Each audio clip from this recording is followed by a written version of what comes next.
Welcome to UPress Play, a sports show with the sports reporters of the University Press. I am Maddox Greenberg, and with me is sports writer for the University Press, Morgan Larkins. How's it going, Morgan? It's going good. Exciting weekend of sports, and of course, it feels like me and Angelina are just bouncing off of each other. 1 week she goes, 1 week I go. Like, what are we doing, right? Yeah, and it's been a while because we haven't done a show in like over a week. So glad we had lots of to talk about. Like I didn't know if our last episode we were talking about the FIU game, how we were planning on like previewing the Memphis game the week after that, but unfortunately we didn't get the chance to do that. And for those who have not, who really don't know or have been living under a rock on campus past couple of days, FAU hosted Memphis in their first conference game of the season, but also the first conference matchup between both Memphis and FAU, because the first two meetings between these two programs were in bowl season. Yeah. The last one in 2020 when FAU lost to Memphis in, I believe, the Montgomery Bowl. So a lot of history, a lot of storylines in that game or leading up to it.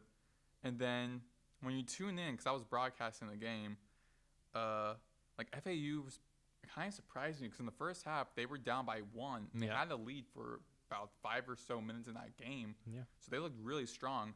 But then in the second half, it got away from them. And we're definitely going to talk about the fourth quarter because that was very, very bad. But first, I have a little recap from the Memphis and FAU game. So FAU lost to Memphis 55-26. FAU this season has given up about 30-plus points per game. Not this game. That side probably going to be a little bit larger. Meanwhile, Memphis, they have scored 20-plus points in now 45 consecutive games.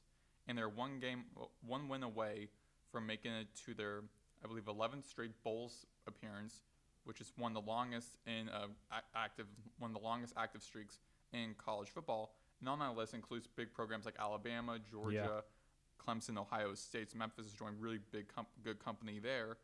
Meanwhile, FAU, under a first-year head coach and everything, there's always that saying like, oh, well, first-year head coach, all of this stuff. But it does make you wonder. We can like kind of jump in right there for that topic. So Killy again is in this first season, and they're 1-3. Not many great decision making in that game because the game I was broadcasting, Braden Pyle, who was a color commentator and a play-by-play guy with me, he was saying during when we were off air during that game how Killy was making so many bad decisions. He called like timeouts when he shouldn't be calling timeouts. Like he was going for on certain downs when he shouldn't be. Like at one point in the third quarter, I believe it was in the third quarter, he decided to not go on like 4th and short, but decided to go on 4th and long. So like him not making that many great decision-making skills. And I think like there's kind of like a double-edged sword in a way when you're, or kind of yin and yang. I won't say not yin and yang, probably like a double-edged sword when you're trying to get a new head coach. Like let's get a head coach that's one of the hottest names in college football right now. Great offensive mind. Yeah. Problem is this first time ever coaching, so you don't know what you're getting yourself into with this head coach because he doesn't have any head coaching experience at all. So there's always that little problem with that. And their only win this season was against an FCS school, which I said a couple of weeks ago. Anyone can look like a championship team against an FCS school, and they look like a championship team there. But now it's really important because the rest of their games on their schedule, except for one game, are going to be conference games because later down the line they play one last non-conference against UConn at FAU in November, or in Boca on November. But all the other games they're in conference play. So it's really important for FAU to start like winning now because this is where the real test is how well you look against teams on your same level. So to start with the question, do you think Zach Kidley is in the hot seat? I don't think Zach Kidley's in the hot seat now.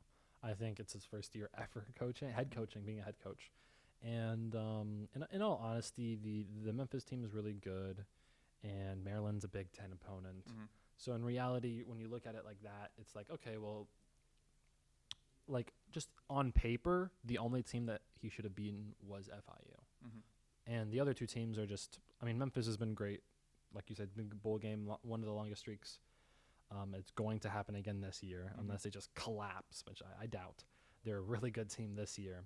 But then Maryland's also undefeated in the Big Ten. and then they're in the Big Ten, a much more prestigious conference than the American. So really, there's only one bad game or one game where you're like, oh yeah, you should have been in that game, but you lost, right? So I feel like, just in general, this is my opinion, sports teams and programs are way too quick to move on from people. I don't know if FAU was way too quick to move on from Tom Herman. I mean, I think that's a different scenario. I think that there are so many things that people from the outside looking in do not know what's happening, right? Only the people on the inside and, of course, the coaches themselves, the athletic directors, etc. Only they know what's actually happening from within. From the outside looking in, it's like, oh, well, yeah, 2 losing seasons, leave, right? But there's been so many coaches that have bad starts, and then boom, they're like one of the best coaches in the program history, even after their bad starts. I can think of that for professional, and I can think of some in the collegiate. So I think we shouldn't be talking about hot seats right now. We should be continuing let's see what happened next week. Let's take a week at a time. 2 of our 3 losses are against teams that are like, did you think that we were going to beat Memphis or Maryland? I didn't. So the 2 teams that we were expected to lose to, and we did, we shouldn't be pressing the panic button this quickly. I kind of agree with you there, but I also think for the FIU game, the FIU game was very big because he didn't win that game. So it looked very bad on FAU. It's probably open the season with a losing record when you should be opening conference play with a winning record. That way they could have been in a situation where they were 2-2 versus 1-3. But I think also just the big part is they were really close with Memphis. Even leading to the fourth quarter, they were really close. But then down the stretch in the fourth, they just gave up. And looking at the box score, they gave up 31 points in the fourth quarter alone, which is the 3rd game this season where they have in one quarter given up 20-plus points, which I wouldn't say necessarily like it was Kidley's fault because Kidley's the offensive-minded head coach. At the end of the day, everything falls on you as a head coach. You got to take ownership to what you're doing. But the defensive coordinator in his first year as a play caller in general of Brett Dewhurst, he really has to get his defense in control and in line because the next week they're playing against Rice again on the road. So their first road conference game. And even though Rice is not too good this season, I think they're like 3. Actually, no, they're pretty good, 3-2 right now. They did suffer a loss. Yeah, decent. Yeah, suffered a loss on the road to Navy. You're still on the road against a school like Rice, which I think FAU should beat a team like Rice. Because I think on paper, FAU looks a lot better. Yeah. But I was reading this. I saw this quote a couple days ago from this soccer head coach who was saying, "We are good on paper. The problem is the game's played on grass." So FAU looks very good on paper. I mean, Caden Veldkamp, every single game this season, he has 300-plus passing yards. He averages over 300 yards per game. One of the best in the nation. He's a great quarterback. There's a good wide receiver group, pretty decent running room. The defense has a lot of potential, but the thing is, they're just not executing anything as a team, as a unit. And as I said before the season started, I wanted to see how FAU plays. I didn't want to see really didn't care much about the wins. Just more of, does this team look complete? Because last year offense was struggling, defense was doing good, special teams was okay. Now it's kind of reversal, where it's offense is doing good, defense is really struggling, and special teams is doing pretty good. So the team's not looking as a team right now, and that's a huge problem because that's what separates the non-playoff caliber teams to ones that are. Teams like Memphis, they looked complete. Alabama, they're the team that kind of looked complete. Georgia, Oklahoma, Ohio State, Texas, everyone. Those big-name programs all look complete because every single unit's playing at the same level where they're all meshing well with one another, and FAU doesn't have that. And, I feel like they really have one of the biggest problems in that game for FAU's defense was the rush defense. Yeah, because Memphis is one of the top, rushing teams, I would say, in the nation, especially after watching this. They had a total of 291 rush yards. Meanwhile, FAU won the passing game with 322 total yards. But the run defense was not there. They made kind of good plays defensively, getting to the quarterback a couple of times. But again, late in the game, penalties were just killing them, and especially in the fourth quarter. And looking at the actually, I'm trying to find where the penalty markers right now. FAU again has double digits in penalties. Yeah. So their loss to FIU, they had 11. This game, they had 10 penalties. Now, it wasn't a drastic amount of yards they lost against the FIU, where they lost like 90-plus yards in penalties. They lost 62 yards on their game, on their loss Saturday. But still, you should not be having to deal with penalties. That was a big thing heading into this game, was the defense has to look strong. You cannot commit that many penalties. Yeah. And it seems like it just did, but also, because I don't know if you were watching the game on ESPN too, but when I was watching that, looking at that game and calling it, I could just see on the field late in the game, because FAU was a good first half team. Yeah, and yeah. even third quarter team wasn't well. bad, yeah. Yeah, it was just a fourth quarter, the very end, collapsed. they just gave up, they collapsed. And you can see on the field, like, they just didn't have, a lot of the players kind of gave up when they were down 38-26. Like, they had like 8 minutes left to go, they were down double digits. They could have scored again and again, because they had like a fumble recovery from Leon Hart Jr., I believe. No, Kamari Johnson. Mm-hmm. A fumble recovery from him that put them into the red zone. And when they were down, I think also by double digits, they got a touchdown. And they were within 5 of Memphis. Yeah. But then Memphis came back and immediately got a touchdown. And that ruined FAU's chances. And after that, like, they just kind of gave up after that. Yeah, and I'm also worried about, like, FAU versus mobile quarterbacks. Mm-hmm. Like FAU's defense versus mobile quarterbacks, because I feel like nowadays almost every single quarterback can now like scramble pretty well, right? Yeah. So and I went to his statistics and I was like, oh, man, he can run.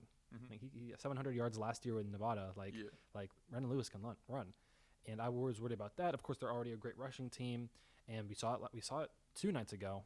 That happened, and that's gonna be a problem. And it seemed like they were playing really well.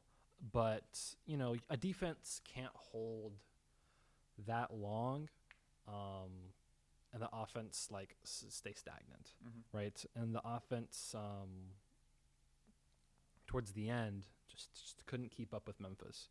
And it was a good effort for them for 3 quarters. And this is, like, really one of the things that's, like, that pops out to me is, like, oh, wow, we looked really good for these quarters. Mm-hmm. And then there's that one quarter where FAU doesn't look good. Yeah, because football, really just any game in general, particularly for football in this case, it's not just like winning a half, it's winning the full quarter. There are 4 quarters and potentially even 5 or more depending on go to overtime. But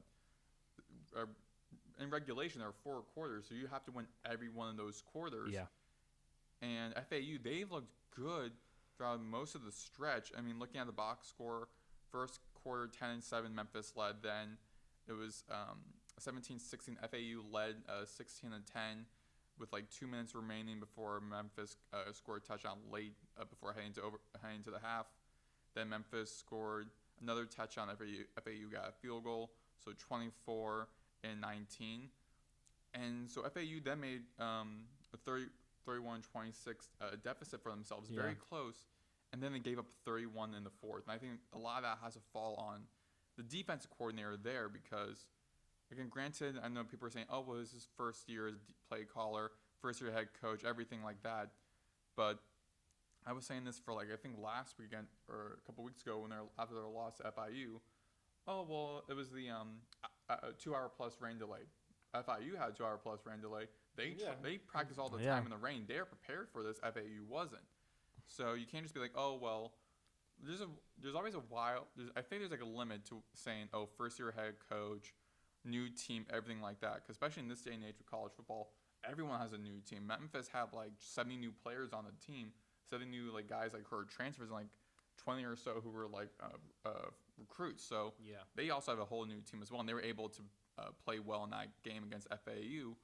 So I think there's always a limit to when to say, oh, well, first-year head coach, first-year defensive play caller, new team, before saying you got to take some accountability. You can't just have excuses being like, oh, well, all this stuff that's happening right now, give them another like chance versus being like, well, every other team has is in like the same boat you are, and they're doing well. So what are you doing that's different? I think it's funny that people keep bringing up the head coaches in these scenarios, because if a team keeps on cycling through coaches and players and et cetera, right? And they may have like a good coach, good team combo for like a 2-3 year stretch, and then they leave to go to a bigger program or whatever happens. Right? I think that says more about the program than anything else. Yeah, If you keep having to churn out different kinds of coaches and players and using the transfer portal and it's not working, right? And of course, everybody has to use the transfer portal now. But what I mean is that like you're getting transfers and it's not working. So every single year, every single 2 years, you get a entirely new team, new coaching staff, new everything, and it's not working year after year after year. That says something about the program. It says something. It's not the coaches. It's not you're missing. It's you yourself are not a good football program. Yeah, and I was actually bringing that up in the broadcast as well late in the game, because I was seeing a lot of the fans just leaving the stadium, and I was thinking to myself, like, I actually said it on air as well, how like every season the fan base, and especially like the students and everyone else, they kind of feel like a little optimism leading into the off season. So like a couple of years ago, they had Lane Kiffin as the head coach, and he took him to like 11-1 winning season, took him to a bowl game. Then he went to Ole Miss again. Granted, get an opportunity to coach a SEC Power 4 school, you're going to take the opportunity. Yeah. But he like set a foundation for FAU to build on from that. Then they got Coach Willie Taggart. A couple of years they made it to one bowl game, but after that it just didn't work out. 2 straight losing seasons after that. They said, okay, we're done with Taggart. And during that span, college ball changing, where it's like new head coaches coming in and they're already getting to the playoffs and having great successful seasons. Last year, Kurt Signetti with Indiana, that was a very good example right there. Then FAU brings in Tom Herman, and Herman hasn't coached in over a year, but great offensive-minded coach, has a winning record in bowl seasons. Every program he's won to, he took him to bowl games. Okay, you got him. Okay, first year doesn't work out. Okay, well, he came in a little bit late. Now he has a full offseason, build his team, start recruiting high school guys. It's all going to be good. Gets in then gets in, I forgot his first name, Thompson, from Caleb Thompson from Nebraska. And he used to play at Texas where Herman coached. So, okay, so that relationship too. And Thompson looked pretty good in Nebraska. Okay, it's going to be good for FAU. And everything falls. Okay, Cam Fancher comes in, pretty decent season with Marshall. One of his top receivers, Caleb Coombs, comes in. Okay, it's going to work out well. And it just didn't work out well. Now bringing this another new head coach in where off-season it was. We're going to have, he said in press conference, we're going to have high-scoring games. Special teams is going to look great. Expect to see a lot of wins at FAU. This is one of the hottest names in college football during the free agency for college football head coaches. Zach Kidley, one of the best offensive-minded head coach, quarterback whisperer. Problem is, very young, first year ever as a head coach. So FAU fans every year, I think, kind of keep putting themselves in a situation where it's like, oh, there's always optimism heading into the season, but then reality kind of sets in. So then it's like, is this something with a program or no? Because Lane Kiffin kind of set the foundation for them, because they had a couple winning seasons with Kiffin, and it's like, okay, he leaves. Now we have there's a new head coach coming in and trying to build off of that foundation that Kiffin laid for them. And FAU was a great program like 6-7 years ago. Yeah. And after that, they had 3 new head coaches since Kiffin left. So we kind of jumping on to another question, though, is what happened to FAU in that game, in that loss to Memphis? I feel like we already answered it. I mean, they just collapsed in the fourth quarter. Mm-hmm. That's what happened. Whether it be from they got tired or Memphis. Memphis is Memphis, right? That's what makes great teams is that even if the other team is playing well, they're going to continue to play well no matter what. And that's what they did. And FAU has shown multiple times that they can't play well for 4 full quarters of football. But Memphis can, right? Memphis might make a few mistakes throughout the game, but, for the most part, they're going to be playing pretty well, right? That's why they're 5-0. That's why they're undefeated. And FAU has not proven to do that. They've proven that they're going to have a total collapse of, one quarter they're just going to collapse, right? And it happens routinely. And that's what happened on last Saturday too. Maybe, I don't know if they got tired this time. Maybe Memphis finally, dang, we've been playing really well against Memphis and we're tired. I don't know what happened, but it's just FAU getting their weekly collapse in a quarter moment, and it just happened this time. And FAU will have about now as of today, Monday, they have less than a week to prepare. Try to fix some of those things of trying not to collapse in the fourth quarter and try not giving them 20 plus points in one quarter and making smart decisions as a team because they're playing against Rice in Houston on October 4th. Time will be determined for that game, but Rice did lose on the road to Navy, 21-13. Score says it was a close game, but looking at the stats, looking at the box score, Navy had 283 total yards, while Rice had 120. Chase Jenkins, a quarterback for Rice, he had 114 passing yards for rushing. The team had 120 yards, and for receiving 114. So, that was passing. Total yards they had was 455 total yards from Navy and 234 yards from Rice. So, and they had Rice had 5 penalties. They punted the ball 5 times. Rice now, they are 3-2 this season. Yeah. So they're now looking. They do look on paper again with a record 3-2. But they won against Louisiana in a close game. They lost to Houston. Took out Prairie View A&M and FCS school. Took out Charlotte in their first conference game. Then lost to Navy. So Rice already has a winning record in actually now 1-1 in conference play. But kind of similar, but with FAU where they play against a big program in Houston. Defeated a school, an FCS school like Prairie View. Beat Charlotte. Beat Charlotte. They're going to be playing against UConn as well on October 25th. So looking at matchup between Rice and FAU, actually the FAU Rice game will be at 6 p.m. So just a little bit of preview on those two teams. What kind of stands out to you? Yeah, Rice seems like a running team.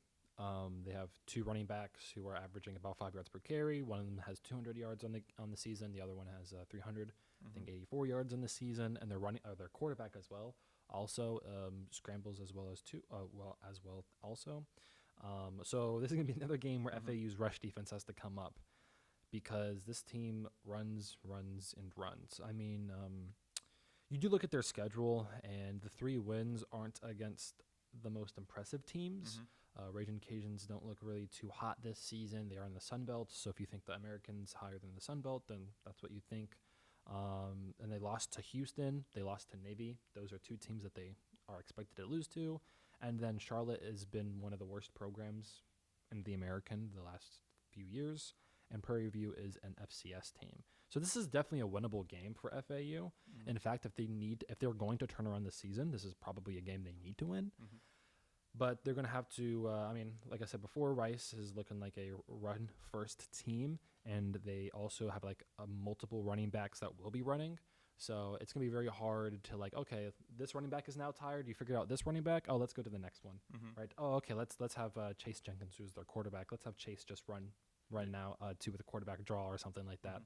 So it's going to be very interesting in that aspect. But you got to stop that run if you're going to beat Rice. Yeah, and their starting running back is Quentin Jackson, who in that game against Navy had only rushed for 69 yards on 15 rush attempts. Yeah. But their rushing defense also is now looking too strong. So they gave up about 283. It is total. Navy, though, yeah, to be fair. And Navy is very run-heavy. A lot of those military academy schools, as we've seen from last season, are very run-heavy. They take 30 minutes of the time clock. They just run. Yeah. I do agree with you. I think FAU, this is definitely a game that FAU has to win and probably might win. Again, on paper, it looks like they might win. They're going to, on the road, tough environment. Nonetheless, just in a tough environment, because we're going on the road against a program like who's the better owl? Come on, we gotta prove it. I think if history is repeating this, if history kind of repeats stuff, that they're on track with what they have. I feel like Velcamp's gonna have another 300 plus yard game. I feel like the receivers are gonna do well.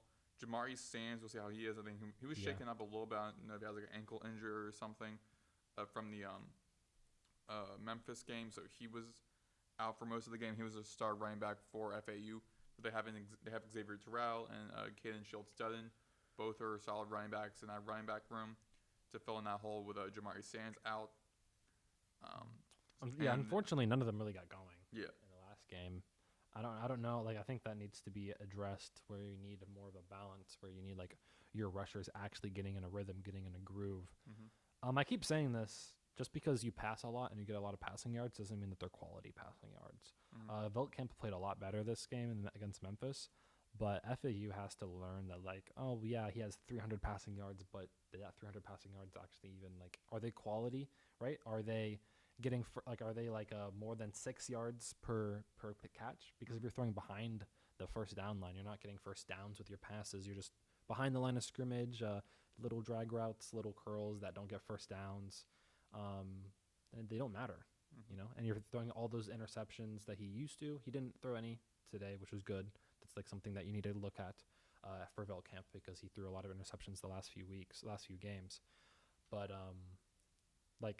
it needs to be more quality than quantity. Yeah, and I don't think he threw really any.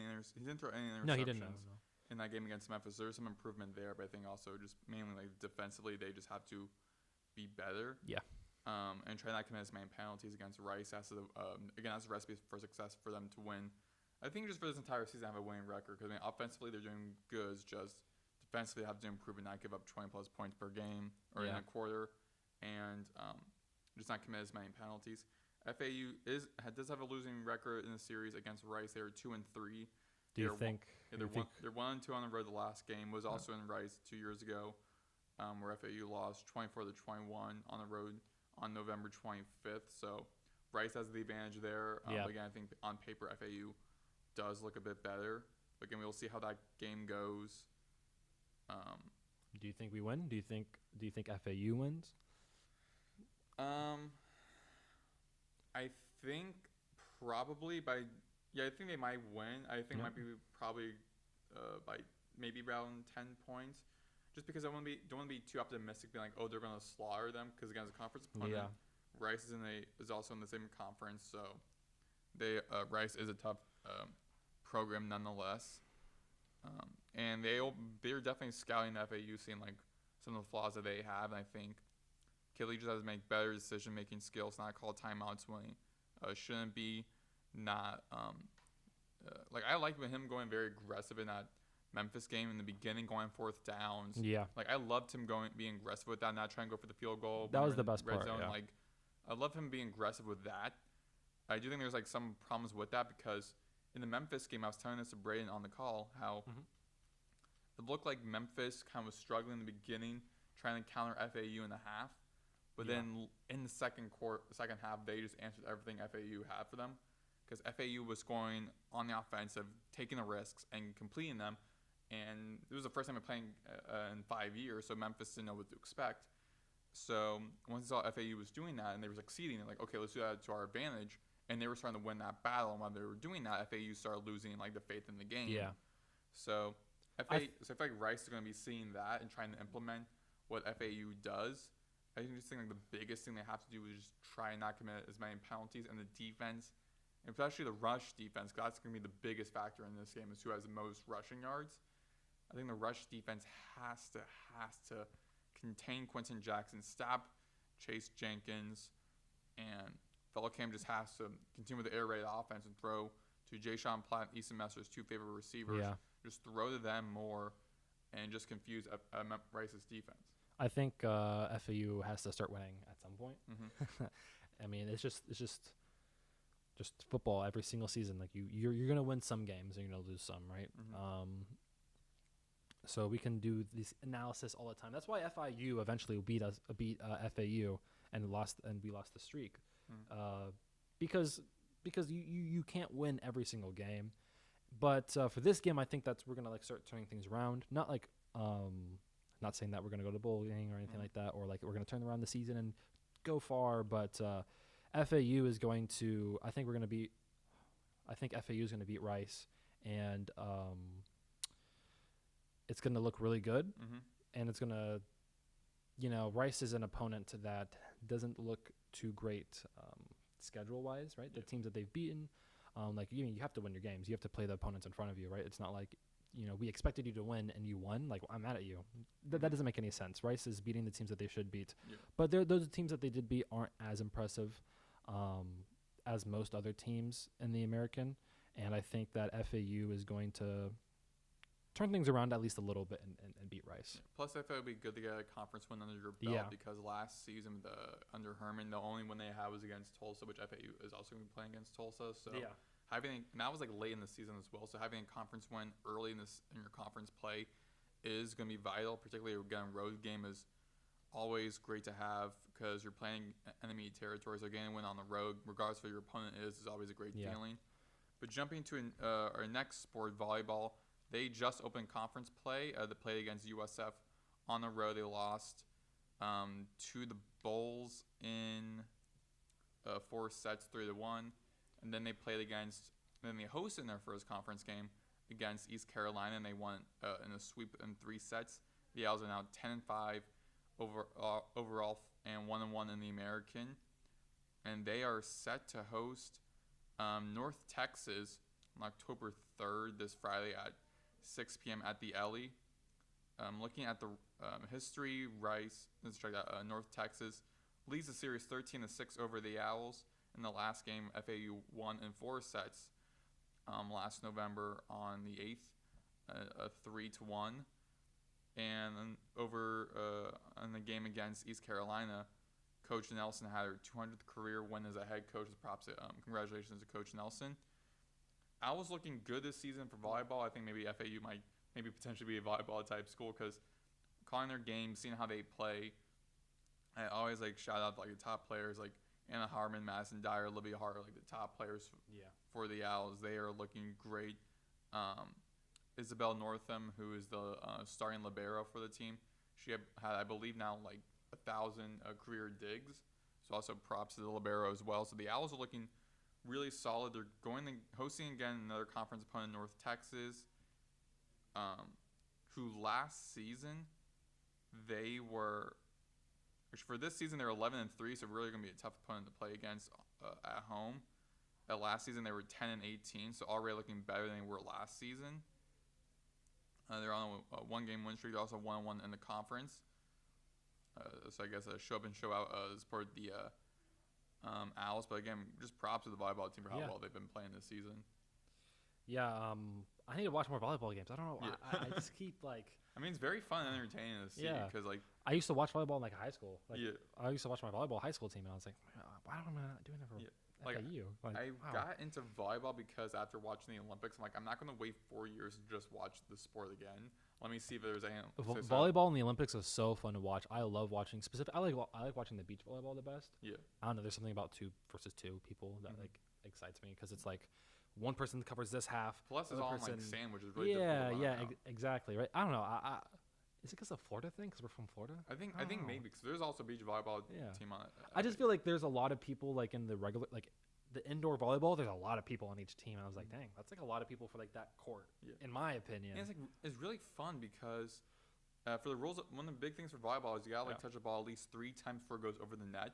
So it can be very quick rallies, or it can go on for a couple of minutes. Is that different in beach volleyball? Do they not have that rule? I don't know for sure. I just don't know much about beach volleyball versus volleyball. But yeah, I feel like it'd be weird if they had that rule because for beach volleyball there's only 2 people. Yeah, I think it might change just because of it being 2 people as well. But I'm definitely gonna tune into more volleyball. Yeah. I have to. Because I remember last season I was watching. I think it was Stanford and Pitt, who Pitt has a very good volleyball team, and they're in the one of the sets they went all the way up to 34 to 2 or something, very high scoring.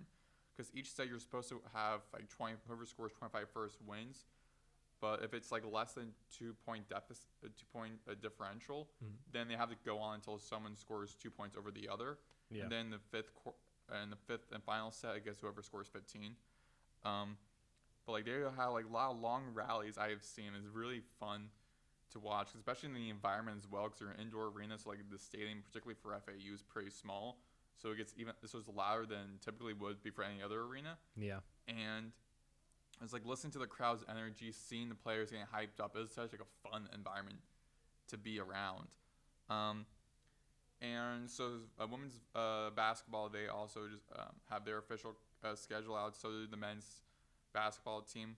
We talked a little bit about their women's basketball non-conference schedule a couple weeks ago. So we're going to talk about the men's. They do host Boston College and St. Bonaventure, were two big teams to just host against in non-conference play. Mm-hmm. They also play in the Field of 68, the last time we played in the Field of 68 against Charleston and Liberty a couple of years ago. FAU hosted the Field of 68 Classic, and then then last year Charleston did. So now Liberty is hosting the Charleston Classic, or hosting the Field of 68. Then they play against potentially either George Mason or Ohio, who are pretty decent basketball programs. FGCU on the road, that's a game that FAU has to win because FGCU has had their number the past couple of games. On the road against St. Mary's, also a big game, and then playing against UCF also to be an important game. When I saw the non-conference schedule released, I thought, wow. I even tweeted this. I was like, wow, FAU has to win this season. They have to win their conference this season to make it to the March Madness, because there's no chance this non-conference is going to be enough for them just to get into the March Madness. Because St. Mary's and St. Bonaventure, the two big teams really that they're going to be playing against, they both made it to the playoffs or made it to March Madness. But I mean, so their first game's exhibition against Florida Tech, that's fine. Boston College, they did not make it into their conference tournament last year. They were, I think, like 14th or 15th in their 17th in their conference. They weren't that great. Charleston, they also are a pretty good basketball program. Liberty, kind of, then they play against like an NAI in the middle of the season, middle of non-conference against Coastal Georgia again. Yeah. Which I'm like, that's not good. This non-conference schedule is not as hard as last season's non-conference. For last year though, it was like non-conference was built. Most of it was built by Dusty May, so that non-conference was difficult for Jacobs because Jacobs came in kind of late, built his team with like a month to prepare, playing like back-to-back tournaments. Yeah. A lot of teams they're playing against were built for a team that made to back-to-back March Madnesses. But I think like in Jacobs' first like year building his own non-conference, it's not too impressive. No shade to Coach Jacobs. I do think it's very favorable for FAU. Yeah. Which is good, but also for those who are fans of college basketball, you all know the metrics quad 1, quad 2, quad 3, quad 4. However you play against your opponent and how well you do will be determined at the very end of the season with how that team also played during that season. So, I mean, maybe some of these teams like Pacific or Loyola Marymount or FGCU might be like tremendous, and if FAU gets wins against them, might look great for them. I mean, you're playing against some prominent opponents, but then you're playing against like Albany, who like a lower conference team. St. Leo is I believe like a Division II school. Coastal Georgia is an NAI, and they played them. I think like in their like either first ever game, like in their exhibition game or something. So playing them just like almost in the middle of your non-conference is like really strange to see. So I think this non-conference is favorable for FAU, which is not a strong enough candidate. So they have to win their their entire conference to get to the playoffs. Like, do you mean like win the conference tournament, or they just have to be successful in the conference schedule? I think because I feel like if FAU, definitely got to win your tournament, your conference tournament. Because when you win your conference tournament, you're automatically in March Madness. I feel like unless like I don't know. I feel like if FAU has a really good schedule, like if they're the best team, I mean they have a good enough like record in the American at the end of the season. Plus, they're playing against schools like Memphis, who are always a great basketball program. Tulane's a good basketball program. UAB, I don't think they have like Jax Lendenberg anymore, who's one of the top players in college basketball last year. So that could change for them. But I mean, a couple other like big schools. I mean, USF is like also a pretty good basketball program. So they're playing against some really good schools. I don't think they need to win the tournament, but they need to be like for a guaranteed spot. They need to be the number one. Yeah, they need to be a top American. 1, top 2 seed. But just for me, but most likely they need to win the tournament. Yeah, I think most likely they have to win their conference tournament. That's how the non-conference looked. But now looking onto the roster, they got a lot of new guys in. And before the show, we were kind of discussing who our predictions are for possibly being a starting lineup. Because the lineup goes forward Devin Williams, guard Isaiah Elohim, returning guard Amar Amku, Returning guard Liam Deco Green. Guard Johan Sissoko. Guard Zion Sampaio. Center Vincent Nugbeyer. Returning guard Max Langenfield. Guard Josiah Parker. Forward Xander Pintalon. Guard Kenan Carlisle. Returning guard Devin Vanderpool. Returning guard Nicola Moretti. Guard Lachlan Smith. And forward Maxime Logue. All the players who are returning, besides Vanderpool and Moretti, and early in the season, Langenfield, the other two players, Amku and Deco Green, were sitting on the bench the entire season. I remember last season, JD and Cameron, who used to be on UPress Play, and they are now graduates of FAU, but they attended like the Paradise. I forgot the name of it, like the Paradise event or something, where it's like the basketball team of both basketball teams like have like kind of divided into like two little teams, play against each other. Women's team have like two teams that play against each other. Men's team does that well. They play from like donors, alumni, students, just like show the fan base and the student body how the team's looking so far and what to expect in the season. And they don't have any stat sheets for the reporters there, so they have to like write their own notes.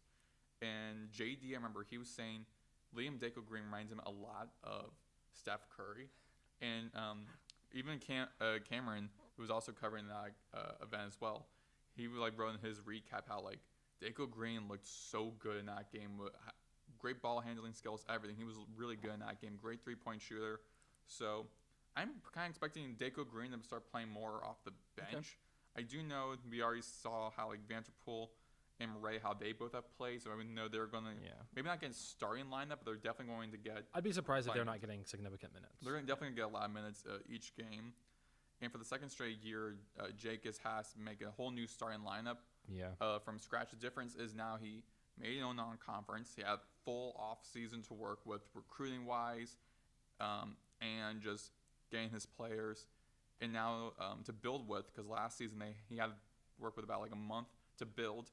And to have the team work together to mesh well before the season started. And so like, again, the season didn't work out well for them, because most of the players are still trying to figure out what their playing style was, what position, what role they're playing with the team, and like just trying to be like a whole, trying to just be a team.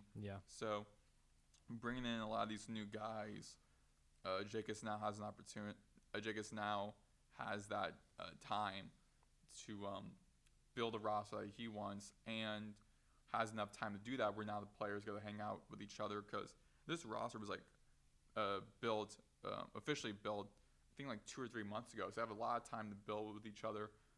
Campus just opened up for all around for college basketball early last week, so now they're starting to prepare for their non-conference, which starts in November. But I'll let you kind of start first. Who do you think will be your starting five? I feel like Isaiah Elohim? I think like Elohim. I think Elohim. We don't have the pronunciations yet, so Isaiah, if you're watching this, we're sorry we were butchering your last name. I think it's like Elohim or Elohim. I feel like he's going to start for sure. Yeah. Man, I don't know. This is really tough, because there's a lot of guys here who didn't. A lot of the transfers that Jacobs brings are people like some of them like Carlisle, Logue, Elohim. Like these are all guys who are like on the benches of bigger programs, or like have like some not many minutes. Like I know for Elohim, I think average like, if I remember correctly, like 4+ points per game. So not many exciting minutes, but again, from a big program, a top-rated high school recruit. So they're bringing someone like that. Plus Josiah Parker as well. It's the highest recruit FAU men's basketball has brought in, a 4-star recruit. So that's great for FAU right there, just getting the highest recruit there possible. So I'm pretty sure maybe Parker might get playing time, but we'll kind of discuss that a little bit later. But I don't know. It's really hard. I don't think – so I think Elohim starting. Devin Williams probably to add some size there. Wow. Man. Who's our center going to be? Who's FAU center going to be? Most likely might just be Vincent Newbuyer, just because like the only center there. Either him or Logue, because Logue is 6'9" and he's a forward. So I think he also like one of the longest wingspans in college basketball as well. So I think the people who I can't say about the starting lineup, but I think people who are going to get significant playing time, it's going to be Devin Williams, Isaiah Elohim, Devin Vanterpool, and Moretti. I think Max Langenfield, they were really high on him, and then he got injured, of course. Yeah. So I think he's going to get a lot of playing time. Kenan Carlisle, and of course Maxime Logue that we mentioned. Oh, and Newbuyer.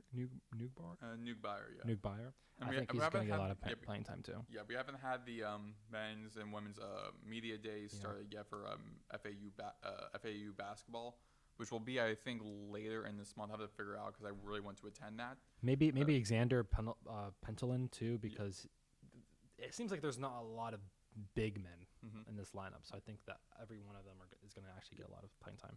But yeah, so the men's and women's media days for FAU has not started yet. Yeah. So we don't have their pictures up yet. We really don't have much of their stats showing up, nor do we have their pronunciation. So a lot of names, a lot of them, especially overseas, we don't know how to pronounce their names. Again, unfortunately, we're kind of sorry for kind of butchering your guys' names. We're working with what we have. But yeah, for me, I do think my starting lineup kind of will be definitely Isaiah Elohim, him from coming from Sierra Canyon High School, playing with players like LeBronny James and playing that big name high school program, one of the top high school programs in the nation. Coming in from a Power 4 school in the USC, he's definitely good playing time. I think Vincent Newbuyer is definitely going to also get playing time. I think he might be the starting center because they're the only center on the team. He's a junior, so I think he's probably going to get the starting a lot of minutes. Probably Kenan Carlisle as well, because he's also a junior, so upperclassman. Xander Pentelin, most likely as well, and definitely Maxime Logue. But I definitely want to, of course, we're going to see Moretti, who I think Moretti was a underrated player from FAU, because he was tremendous in that game. I forgot what the fans call him. They call him the Italian, not Italian, definitely not Italian composer, but the Italian something. I forgot the nickname it gave him. It was kind of a funny nickname. I forgot the nickname it gave him, but no, the Italian maestro or something. Yeah. Which if I don't know if that's correct, but if not, that should be his nickname because that's a really cool nickname to have.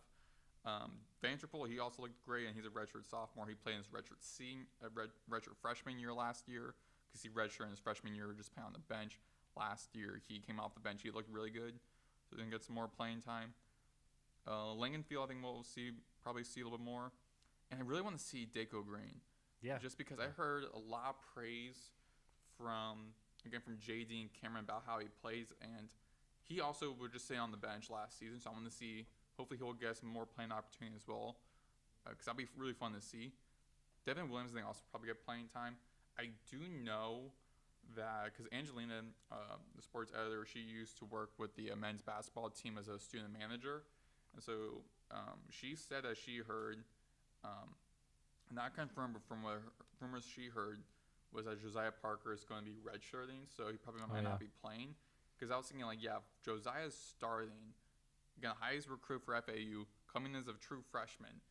I do fear FAU's schools can becoming one of those schools where it's like coaches, players come in, have a good year or two, build tape, and then leave. Because the football program is kind of done that, even though they've got a couple players who played for the program and then went straight to the NFL afterwards, like Trey Hendrickson, Devin Singletary. So there's that. No players from FAU basketball made it straight to the NBA. Only one alumni got drafted, Elijah Martin. So again, congratulations to Elijah. Definitely rooting for him. But I feel like when there's great players for FAU's men's basketball team, they leave. And we saw that last year, the entire starting lineup got poached, and even some other guys got poached from the basketball team last year. So again, starting fresh all over again. So if Josiah does play significant minutes, I don't know if he really is, but if he does, or even becomes a starter, because I feel like if you're getting a 4-star freshman, you're definitely going to want to have to use him, because I think also because of being a small program as well as FAU, I don't think someone like Parker is I'm going to choose FAU versus over these big name programs just to sit on the bench. I don't think he really wants to do that, or unless he just plan on just a red shirt and then go somewhere else, which I don't know if he is or not. I don't think he is. That doesn't really make any sense though, because you could red shirt anywhere else. Yeah. So I think they'll because I'm thinking like if he's going to come here just a redshirt his freshman year, he's not going to want to do that. That'd be a waste of his time and not playing at all. So if he does play, I do fear he's going to have a great year, and then he's going to go to some other like big name program, which I won't blame him, but also is like. I think basketball's a little bit different because you can have like FAU's kind of in that area where if they're great in the American, they can be like on the same tier as like Memphis and things like that, and those in basketball, it's not as trigger happy as like as a football is. So I feel like in basketball, you could get certain recruits to go to your school, and they'll stay there for longer. Like, cause Memphis isn't the biggest program, but they've gotten a lot of great recruits over the years, right? Some of them do leave, but some of them stay. And I feel like FAU basketball program thinks that they could become like that.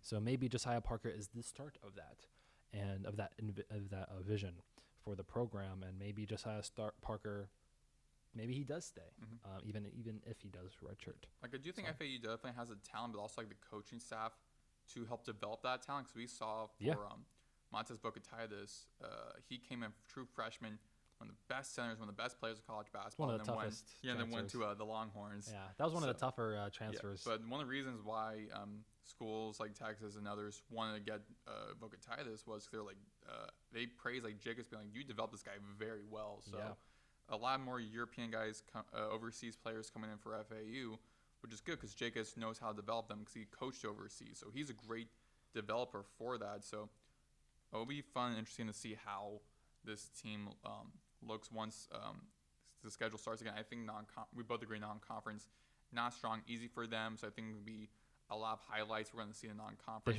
They should look better than they did last year. Once conference play starts, we'll see how that works. But I think this non-conference definitely going to like help the team look better with meshing and playing well as a team, particularly playing in that exhibition game against Florida Tech, but then opening up against an opponent like Boston College, who again wasn't great last season, but are from a Power 4 school and are hosting a Power 4 school. So that'd be unique to see, and I'll be interested in seeing how that is going to play out. Yeah. And we'll know once the starting lineups are revealed later on, and when we get a chance to speak to the head coach and the players when media day starts, which I'm excited for. I really want to attend that. On to our final segment, NFL news. Yeah. So week 4 is almost over tonight as of now, 11:56 on Monday. Just want to preview those games real quick and get it out of the way? Yeah, but preview these two not great Monday Night Football games. Why do they do that? I don't know. Like they typically it's like the Thursday Night Football games, like the worst ones. But this year they've been Thursday Night Football games have been really good. I feel like every single week Monday Night Football has been, well, besides the Lions Ravens, but so tonight at 7:15 on ESPN, the Jets and the Dolphins, both winless teams, are playing each other, and then at 8:15 on ABC, the Bengals, who are without Joe Burrow, play against the Broncos, who are 1-2. Both are Broncos are a playoff team. Bengals looking kind of good. I mean, it did lose 48 last week, but the first couple games of the season they were looking okay. We'll see how Jake Brown is going to we'll see how Jake Brown looks in his second game, starting for the Bengals. Bengals Broncos is a game I'm going to be watching. Just feel like I'm going to find that more entertaining than the Jets Dolphins. If you want to go into who predicted win or lose, we can. I just feel like Jets Dolphins is just going to be a stinker. I mean, just winless teams playing each other. I mean, they do late in the season is around week 15, 16, 17. None of the games are confirmed. And they can flex, Yeah, and then they flex the games, which they do for college football, where I think NFL should start doing what college football does. Every 2 or 3 weeks ahead, they should change where the schedule works. But I think the difference with that is, or the difficulty with that is with college sports, with football stadiums, it's just for the football team. Have no other really big events happening in those stadiums, so they can flex the schedules. That's fine. But for the NFL, it's these are giant stadiums and arenas that are also purchased for concerts, graduations, huge events. So they can't really flex that because they're going to impact other people's schedule. So I can understand that. I actually disagree. Which is difficult because with the how when they open up the season, they schedule to where they think like, okay, well last year these two teams looked good during the offseason. These two teams look the most surprising. So let's put them in this like big primetime slot. And then when the schedule starts and you get to this moment where it's like two winless teams playing each other, Monday Night Football, it's like they should just like flex like Packers, Cowboys like Monday night, but it's like. Well, that was the Sunday Night Football game. Yeah, but that was a fun game as well. We'll also get a little bit into later on, but to get into predictions, I'll go with the Jets because I kind of like what I see from Breece Hall, Garrett Wilson. Their defense is not. Their defenses should be good on paper. Mm-hmm. And honestly, Tua's not been too good this year. Yeah. And yeah, I'm gonna go with the Jets for that one. Yeah, I'll be with you. I'll go for the Jets as well. It kind of pains me as a Patriots fan to say I'm rooting for the Jets, but Bengals Broncos. I had a lot of Oh, sorry. I had a lot of praise for the Jets in the beginning of the season because they did lose by 20 to the Bills.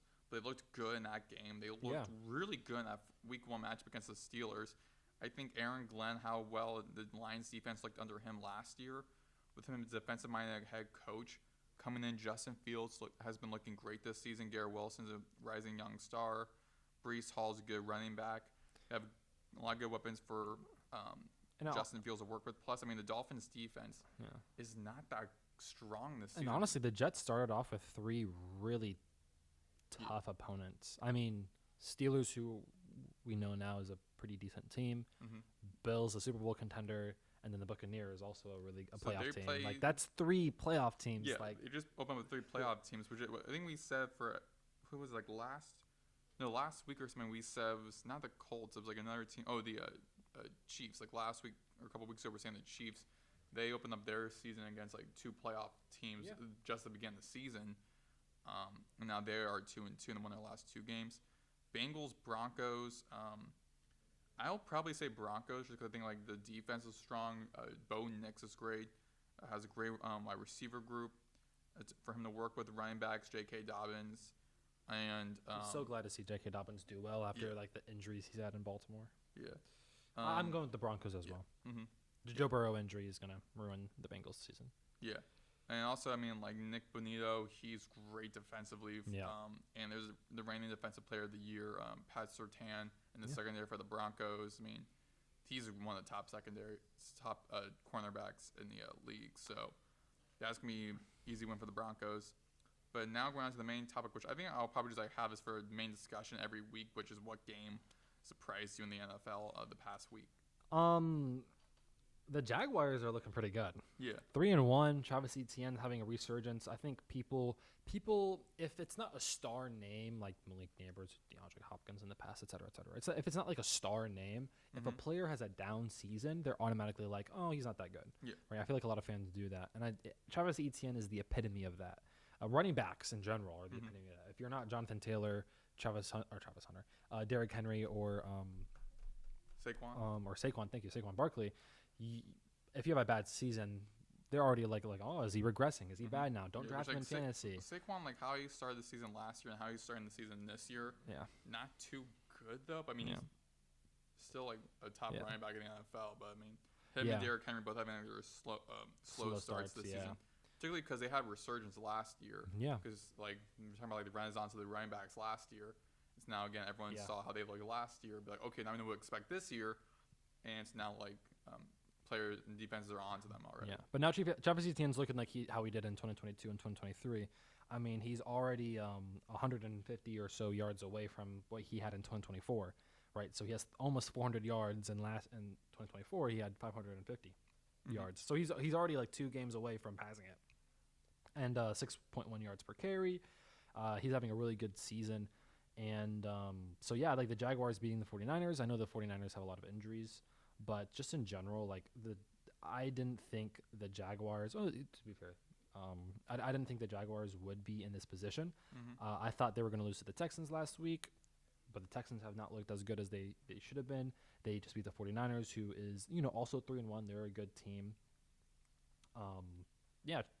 So the Jaguars are really surprising me this year, and I didn't expect them to be this good.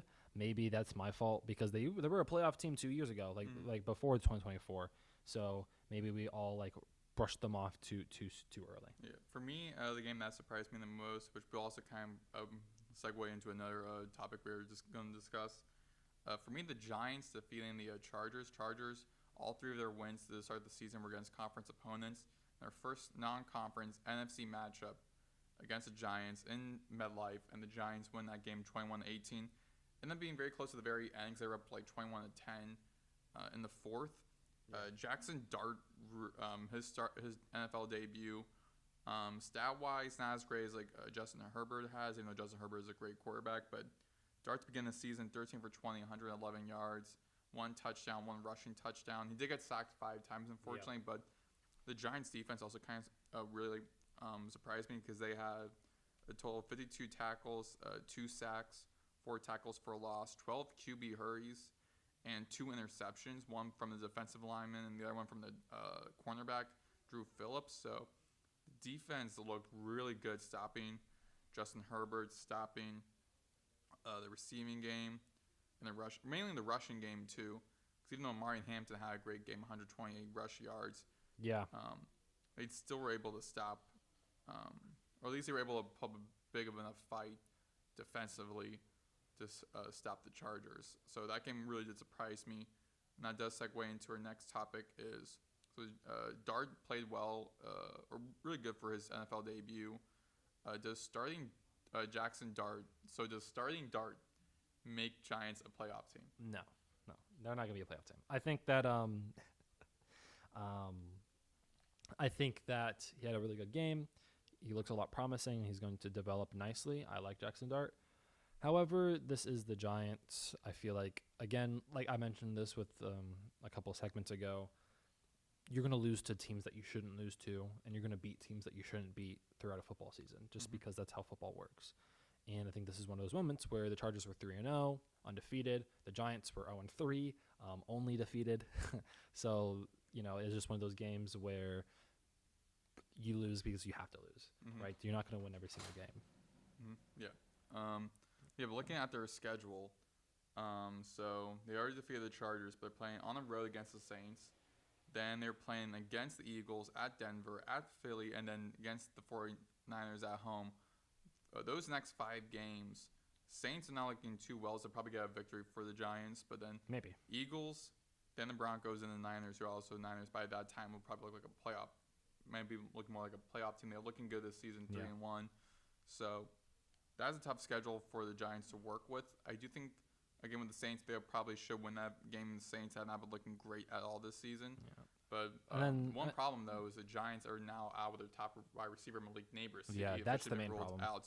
As of 8 minutes ago, Adam Schefter ruled out an MRI confirmed that the wide receiver Malik Neighbors suffers a season-ending torn ACL against the Chargers now. Yeah. The other top receiver, they have a couple other guys work with Darius Slayton, but nothing really. You don't have a top wide receiver. Yeah, you just look at the rest of their schedule, right? Remember, they have to face all their divisional opponents 5 more times, so that's 5 more divisional games they have to face. And the Eagles and Commanders, when they get the Jaden Daniels back, and even the Cowboys, they all still look better than the Giants, in my opinion. The tough schedule that you already mentioned, the Niners, Broncos, they have to face the NFC North this year, so Packers, Lions, Vikings, right? Those are a lot of teams I already mentioned, and they already have 3 losses on the season. And you really, to make the playoffs, you really can't get more than 7 losses or so. So I don't think so. But Jackson Dart looked really well, and this is more of a long-term thing anyways. I don't think the Giants expected to make the playoffs this year. You play to win, of course, but just realistically, they weren't expected to make the playoffs. And I think Jackson Dart looks good, and it's more of a long-term development rather than a what could happen this year type thing. And so our final topic, so looking at the Ravens, Lamar Jackson got sidelined in, I believe, the 3rd quarter. The Ravens are now 1-3. Can the Ravens bounce back this season? I'm speaking to you as a Ravens fan. Yeah, I know. Can they bounce back? Yeah. The Ravens are probably going to find a way to make the playoffs because I don't think the injury doesn't look too bad from what I saw on the field, from him being able to walk by himself and just the nature. It doesn't look like a horrible injury. Mm-hmm. If he's out for an extended period of time, then we should worry. In all honesty, though, like, for example, if he's out for the next, 3 weeks, right, we face the Rams and the Texans, just run the ball with Henry. Mm-hmm. Just Cooper Rush, just do that motion 20 Mm-hmm. times, 40 times a game, and I'll be fine with that. But no, can the Ravens bounce back? I think when it comes to the ultimate goal, which is winning a Super Bowl, which is the Ravens' ultimate goal, especially since they have already made the playoffs multiple times. They need Lamar Jackson. Yeah, they need Lamar Jackson healthy. But even assuming that he's healthy, assuming that he doesn't miss a single week, this is not the Ravens' year. The Ravens are going to make the playoffs probably. They're going to be a wild card, though. I think the Steelers are winning the division. They look too good. Their defense is too good. The Ravens' defense is soft. They make too many excuses. They call their own fans spoiled. And Wait, they did? Yeah. Kyle Hamilton called Ravens fans spoiled. Oh, man. Yeah, no. I don't think the Ravens are going to do anything this year. They're probably going to make the playoffs, like I said. They've never missed the playoffs with Lamar Jackson healthy, so for the entire season. So I'd be surprised if they do miss it. Would I be surprised? This year, probably not, because this year their schedule is really tough. I mean, they face the Texans, who I don't think they're a 1-3 team. I think they're going to be better than that. I don't know if they're going to make the playoffs anymore, but I think they're going to be a really they're not. Their record is not going to be be what they are. You know what I mean? They're going to probably be worse this year, but I think they're going to be better than what their record says they are. So next week is going to be a tough game already, I think. Mm-hmm. Although we do usually beat the Texans. And Texans are looking uncharacteristically bad this year. Yeah, their offense is the problem. Their defense looks pretty good. Their offense is what's what's going on? What's CJ Stroud? What's happening with CJ Stroud? We face the Rams the week after that. Then we go to a bye week. The Rams look really good. And if we keep having these issues, I mean, we're literally the worst defense, which is surprising, right? I thought the defense was going to be better than last year, and now we're the worst defense. The Ravens having the worst defense this year. I think that the defense is soft. I think they're not there mentally. This is the first time in a while where I saw the Ravens actively, it just looked like they gave up in the middle of the game, in the middle of the third, fourth quarter. It's just it felt like their defeat was just radiating off of the television as I was watching it. Mm-hmm. I think a big thing needs to change. Yeah, and looking at their schedule as of now, their 3 losses all come from teams that made the playoffs last year. The only win was against the Browns, who didn't make the playoffs. They're playing against the Texans and the Rams the next 2 games. Both of them made the playoffs last year, but things continue to show for the Texans offensively. And the Ravens not a good enough defense. I think it might be a little bit like a low-scoring game. But if Jackson's not healthy, have Cooper Rush just hand the ball off to Henry. Henry should be good. It'd be fun to see Henry against that Texans defense, though. Then you're hosting against the Rams. Rams, a playoff team, they're looking good this year. They took out the really Colts. Good. Then we have a bye week. We face the Bears, who I think might be this is kind of tough to tell for the Bears this season, leading up to that game. Yeah, but I think the Bears could be a tough opponent. Then at the Dolphins not looking too great. Vikings going to be a tough battle to face. That's their next 5 games. So I do think it's going to be definitely difficult for the Ravens. So they have to figure out. They have to start winning and looking great now. Yeah. Because they have to bounce back. They have to win the next 2 games. Yeah, because if you don't, imagine being 2-4. You can only win 3, or you can only lose 3 more times. If you go into your bye week and you are 2-5, or 2-4, right, 2-4. Then that's not great because you're playing against a tough AFC. You're playing a tough division, the AFC North. Yeah, look at the division. They've only faced the Browns once, so that's 5 more divisional games. Mm-hmm. You're 2-4. Do you really expect this team to go 6-0 in the division? No. Mm-hmm. So that's already a couple. It'd be surprising if we only lose once, right? Mm-hmm. We're probably going to be losing multiple times at least, right? Yeah. I mean, the Bengals don't look good, but the Steelers look really good. So even in the best possible scenario, we go 5-1. Let's say we go 5-1, we lose 1 time to the Steelers because they're a good team. Let's say we go 5-1 in the division because the Bengals are probably going to be without Joe Burrow. So we go 5-1, right, in the division. We still face the Packers, and who I think I'd be surprised if the Ravens beat them, right? And we have the Vikings as well. Mm-hmm. So we're 2-4. That's already 7 losses that I gave you. Yeah. That's already 7 losses that I gave you. And the Ravens always lose to a team they shouldn't lose to. So let's just throw in the Bears in there, and then boom, they're 9-8, and they probably miss the playoffs. Mm-hmm. So it's looking tough for the Ravens. Mm-hmm. Anyway, signing off. Where can I find you? They can find me on any social media platform, MJ_Larkins. You guys can find me on Twitter at Maddox Greenberg. Signing off. Have a great day, everyone. Peace.